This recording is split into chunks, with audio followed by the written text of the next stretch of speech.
ay yung ginatungan natin kaninang 2:00 na naman. Ayan.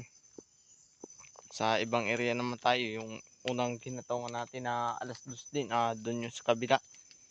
Kaya 2 beses tayo gatong ng 2:00 para mabilis maluto. Pagdating niya ng tanghali, pwede na yung pagbahan, luto na yan. Ang mga palawin pa. Dami-dami pa po itong palawin na ito. Kaya medyo matagal-tagal pa na bunutan. Siguro mga half day pa naman yun ngayon hanggang tanghali. Gatong-gatong tayo dito. Yung gatong natin, no. Isa natin at medyo malakas pala.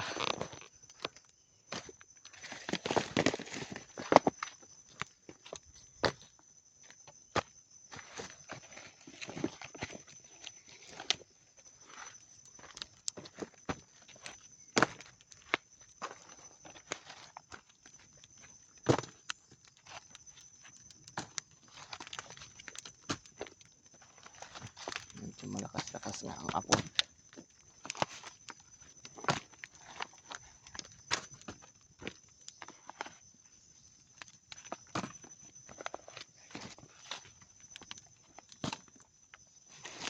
Kulaan tayo ng pambayad sa korpo. Kaya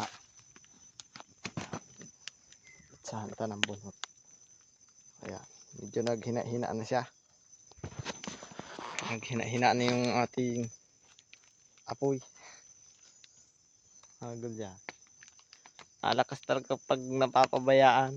Kaya pag napapabayaan talaga ay nasusunog ay. Kaya madalas masunog ang kupra kapag napapabayaan. Kaya yung mga magkukupra dyan ay ingatan yung kupra ninyo. Hindi kayo nasusunogan, pipisar kayo niyan sa langit. Sayang ang pagod. Imbis na matagumpay na, hindi pa. Dahil nasubod. Eh di walang pambayad. Tapos. Yan, hanggang dito na yung video natin. Yan. Shout out sa mga coconut farmers.